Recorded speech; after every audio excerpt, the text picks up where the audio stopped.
incidents of parental alienation occur, he was mentioning the psychological damage done to the children. And there will be situations where the best course is some type of mental health treatment. Our next guest is a doctor. He is joining us virtually from Florida, and he specializes in advocating for victims because of these mental health consequences that they have endured during parental alienation situations. So everybody, let's have a big, warm welcome for Dr. Roseman.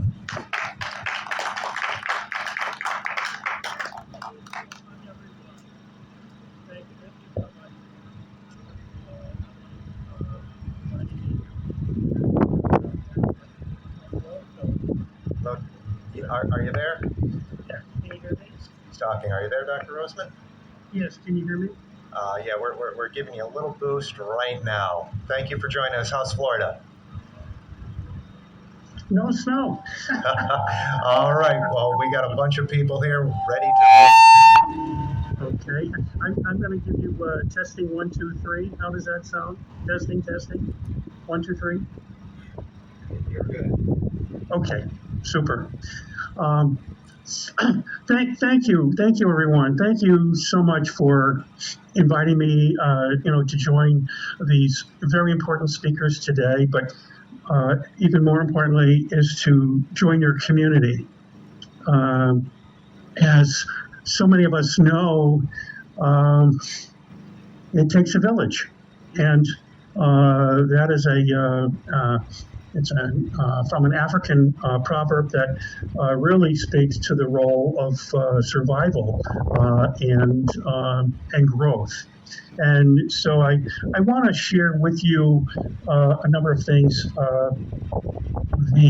with respect to my journey, my experiences that I think, and guidance for you, for those of you who see this as an event which, though it's building community, is not the message that we want to carry for a very long time. We want to see that parents have a right to both children have a right to both parents, and that parents don't have to fight in any kind of courtroom to demonstrate their ability and their rightful role to serve as a loving parent in their children's lives. We want that to finally be curtailed.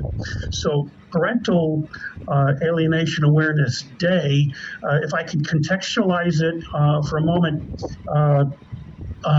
this was first created by a young woman at the time in Canada, in Toronto, named Sarvi Emo. And Sarvi was an individual who had a friend who was suffering from the loss of her children, that the children had been alienated by the other parent during a contentious divorce situation. And Sarvi, who stood by and to support her friend and was a witness and had known these families or these family members, couldn't take it anymore. And she felt that it was really a communal effort to acknowledge what is happening to families, to many families, to acknowledge what is happening in their attempts to resolve the issues that have caused the distancing of their children, particularly through brainwashing and alienation efforts. That, by the way, are both conscious and unconscious. And I'll explain that in a moment. But Sarvi said we need a day of getting together and bringing forth this message. And that day should be April 25th. And what happened is that their featured speaker, who, if you don't know, you should know Dr. Richard Warshak, who is the author of Divorce Poison, now in its second edition, I believe, or third, which is a very important resource for those of you who are either litigants in alienation cases or are family attorneys seeking to make a difference in their clients' lives. That is a very important resource. It's based on practice and practical actions that need to be taken in order to forestall and intervene and stop parental alienation. But what happened is Warshak wasn't able to arrive until the 28th, so they delayed it.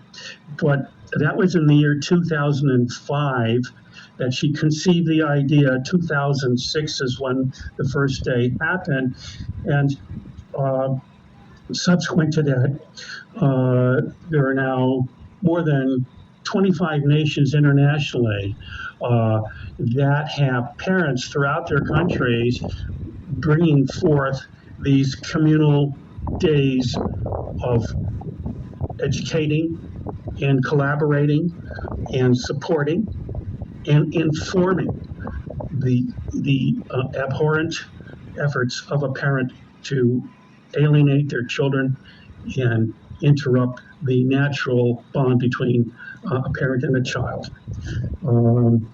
So in 2005, I was working in Washington, D.C. with David Levy. If you don't know David Levy, every opportunity I have, I explain that David Levy is the most responsible for bringing joint custody, now called shared parenting, to more than 30 states in the country. Because it was through his efforts as co-founder of the Children's Rights Council in 1985 that David, who was an attorney, looked at these problems that, in fact, he himself experienced early on, and who he helped to resolve. And through his very dedicated and organized fashion, created an organization that was international, became quite international in bringing forth the research and the conclaves of people throughout the country and throughout, in fact, with presence in Europe and also in Africa. But David gave the platform for Parental Alienation Awareness Day, and I still have the shirt from the first Parental Alienation Day that I attended, which was in 2006 in Washington. But the matters of alienation that we're all sensitive to and wanting to resolve really is very complex, and so sad that they're still arguing as to the terminology, the labeling of parental alienation, and also the methods by which it can be curtailed.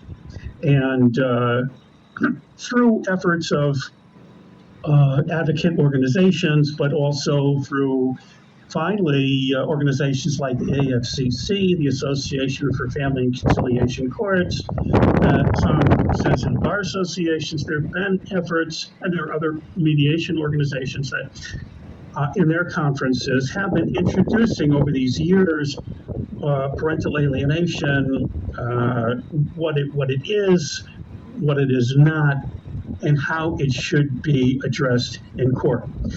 There's another reference called Parental Alienation, Science and Law that was co-written by Dr.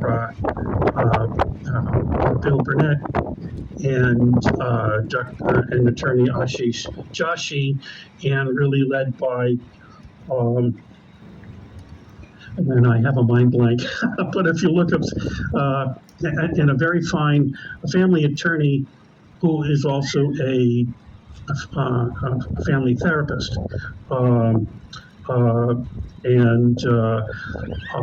They did research of the presence of the use of the terminology parental alienation and the cases which were won, because in family courts, unfortunately, you have to win or you lose. But it was through their recent study, they found that more than 3,000 cases in this country reference parental alienation and were decided for those arguing that parental alienation was a problem in their case. So it's not unique. It's not something that nobody has heard of, and it's not something that has been prevented.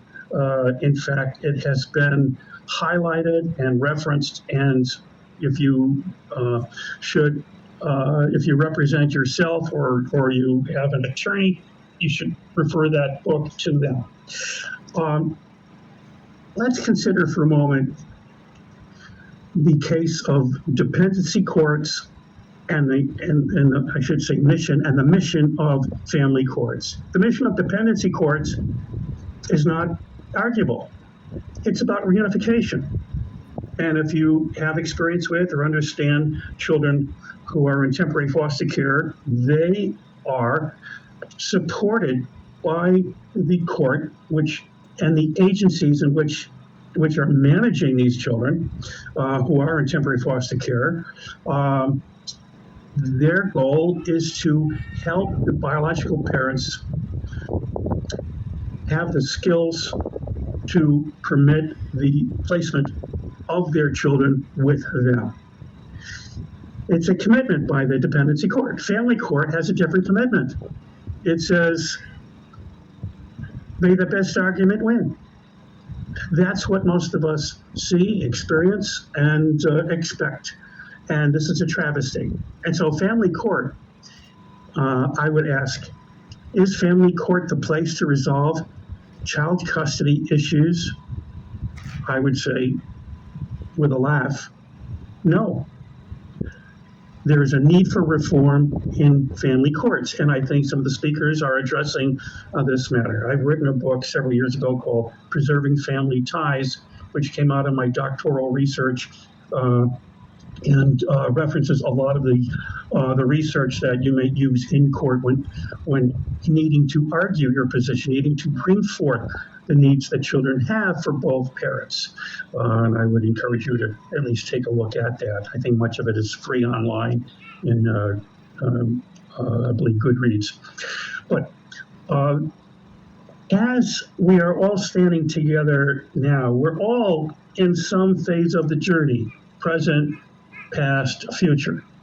And so from these presentations, you're walking a journey, sharing your journey, and also hopefully experiencing hope. But for me, 25 years ago, there was no hope. The hope was really squashed by a narrow-minded, stupid, insensitive, and unknowing or repressive court system. And this is in Connecticut. I'm a Connecticut Yankee, and you'd think that New England, which is known for at least its independent thinking and its freedom and rights, would not fail people like myself at that time, but they did.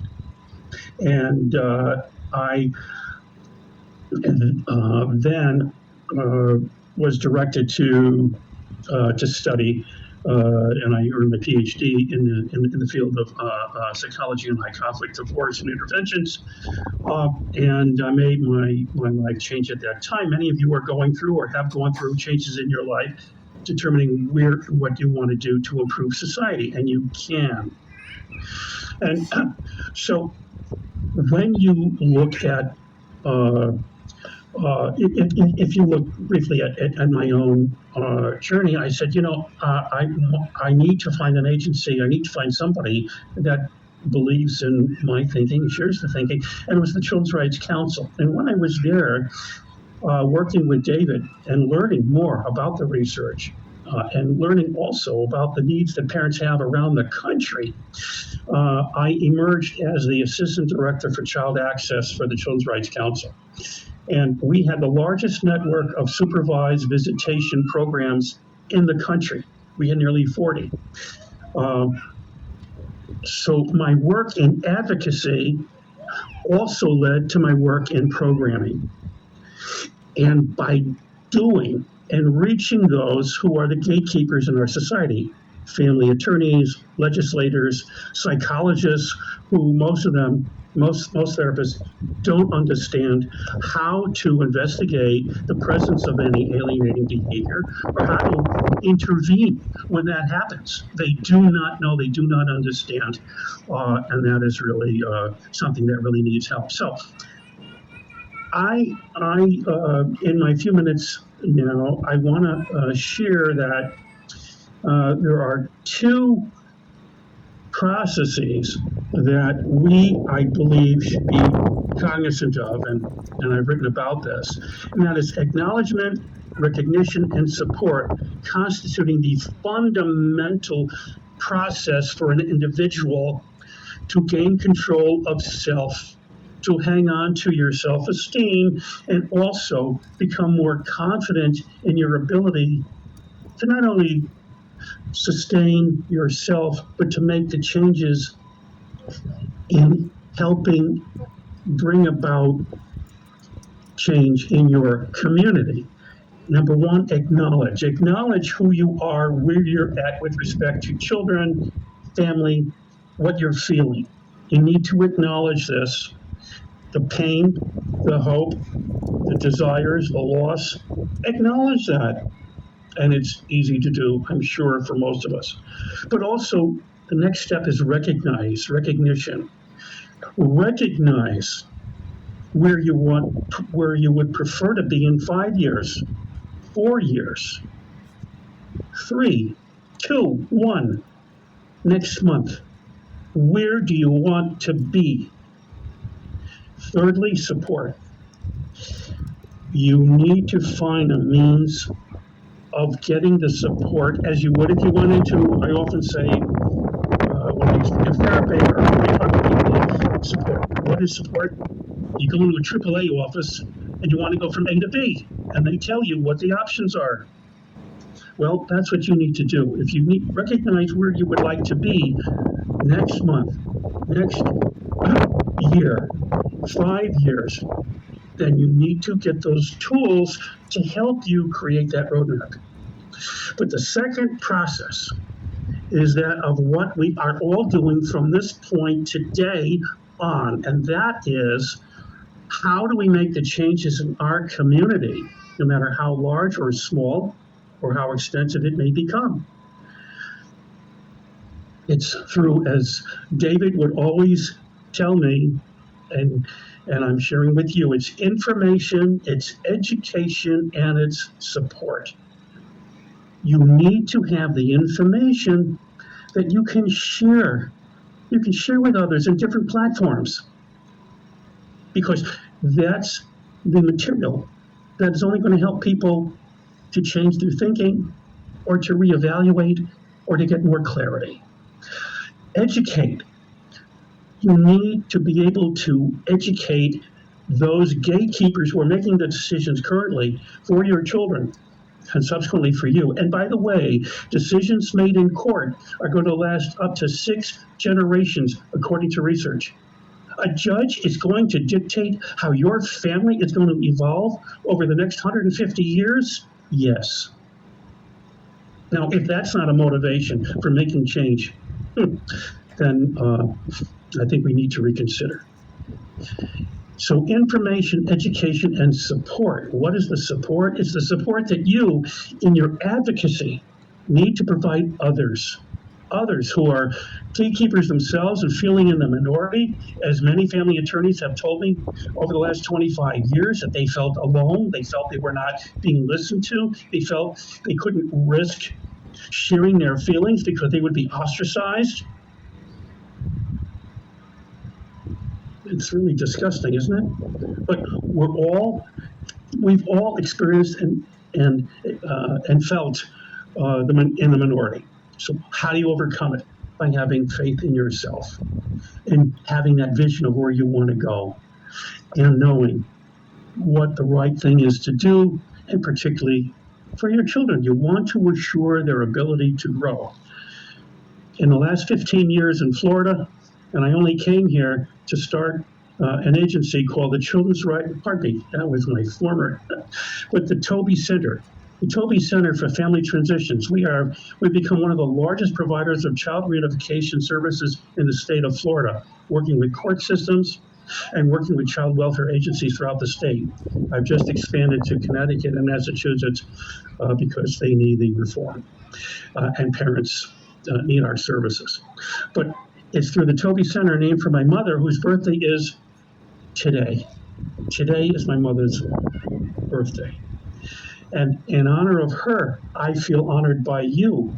And I am so grateful to have this time to share some of these thoughts on how you can find, with respect to yourself, the context of living in pain, turning that around, and working hard in methodological ways to give you the strength you need in order to help others. So take care of yourselves, find the acknowledgement and recognition and support for your journey, but use that and concurrently begin to look at the information that you can bring to others and the gatekeepers, as well as other parents going through the same issues. Look at how to educate the courts and the legislators in making the differences and holding them accountable. And thirdly, being the support system that others need, like those attorneys who have said they felt alone. Well, I know there are attorneys among you, and bless you all for your care about families, and let's use all of our tools in making a difference in our children's lives. And I want to thank you so much for letting me share this with you. If I want to add one more thing, if I may. I recently heard Sister Simone Campbell, an attorney and former president of Network, a Catholic social justice lobby and publication, and she said what I thought might be of interest. People don't know the histories of suffering people, and they're not willing to learn. But who would want to hurt the family? What I think happens, she said, is people get caught in their own fear, and then they don't know the truth of what is. Years ago, I attended a training in another lifetime, and I walked out with one takeaway, and I hope you walk out with many takeaways from this event. But my takeaway was this: when confronted by some serious conversation that is based on cultural and religious and political answers, then always ask. And ask yourself, is it the truth or is it what you believe? Is it the truth or is it what you believe? That is a question that is difficult for many to answer because they'll feel guilty, or they'll feel that they're slandering their family, or they're feeling they're being betraying a cause. If you live for a cause, you're not living. But if you live for you and your ideals and your values and your goals and your mission, you will be so much happier. And let's bring this cause of saving our children and preserving family ties. And I want to thank you all. Thank you so much. All right. Thank you so much, Dr. Mark Roseman. Very, very brilliant man. Has been very passionate about helping victims of parental alienation. It's a pleasure to have people like him advocating for this very, very important issue.